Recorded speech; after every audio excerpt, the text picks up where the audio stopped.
So right now I'm going to be reviewing the one and only Ivan, the new Disney Plus original movie, and I gotta say I had a real blast with it. And it's coming up.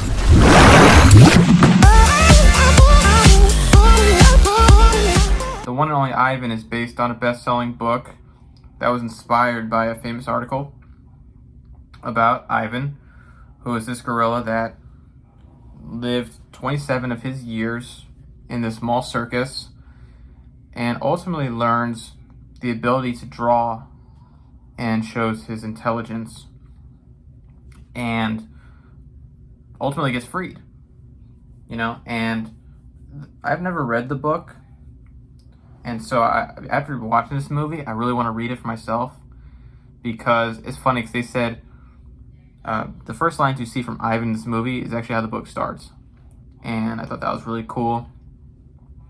The overall story, it's sad just because he was a young baby gorilla.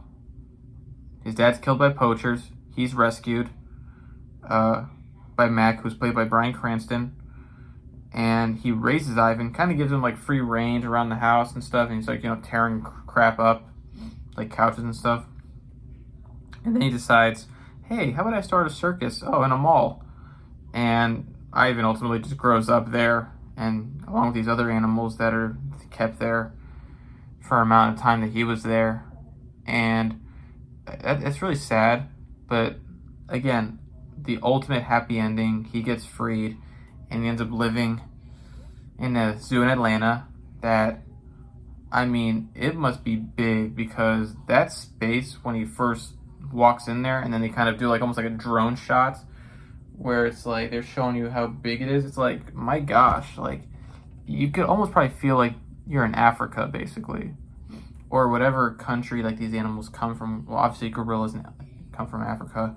Elephants come from, Africa, but also other countries. But it makes you feel like you actually are there.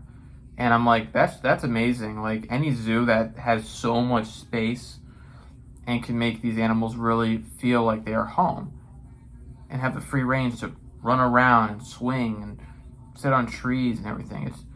It's really cool. And I think for all of you out there who love movies about animals, you'll have a blast with this movie as much as I did. This movie was brilliantly directed. It was brilliantly casted, from like Sam Rockwell to Bryan Cranston, Angelina Jolie, Danny DeVito, Helen Mirren, Shaka Khan of all people, and all these other people, I forget their names, but Philippa Sue, who you'll recognize from Hamilton, of course, who played Alexander Hamilton's wife. She's also done a couple of other Disney animated films, but it's a really great cast, and they really brought those characters to life.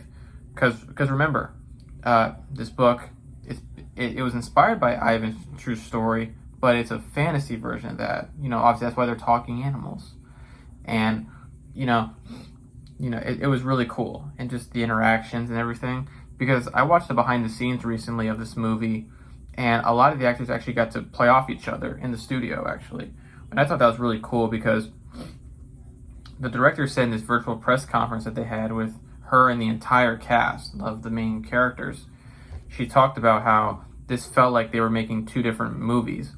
And in the beginning, they started with the actors voicing the characters, because the animators needed to kind of see the performance and kind of play off that, and then, start, putting their personality in these animals.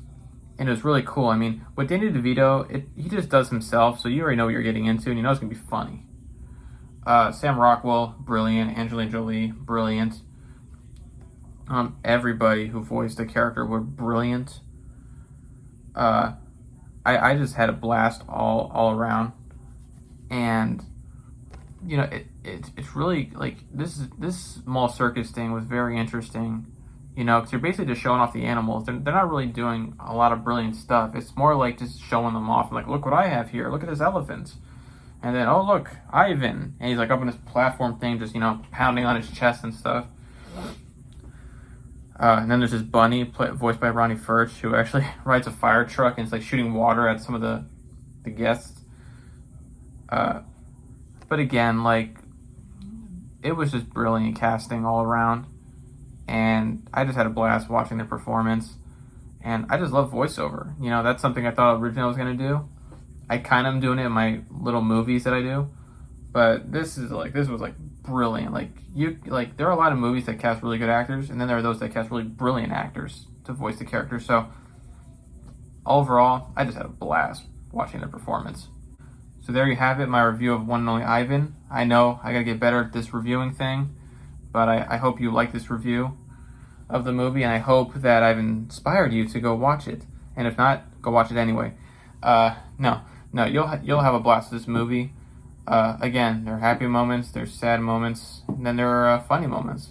But overall, like I said, it's a fantastic ending. You know, living 27 years of your life in a mall circus to then finally be free, along with your other animal friends, and living the rest of your life. Because I don't know if he's dead or anything. I don't know, but basically living the rest of your life in a zoo that really has so much space that you don't even feel like you're in a zoo. You feel like you're you're back in your natural habitat. So overall, just a great story, great movie, and a great message. So I really hope that you all will see it. Thanks for watching. I hope you'll subscribe. Please subscribe. Like this video, comment, share it out, do all that stuff. And yeah, so hopefully I'll see you in the next review, but also whenever I make another brick film where I show off my voice acting ability, but half the time it's just my voice. So anyway, again, thanks for watching, and I'll see you in the next video.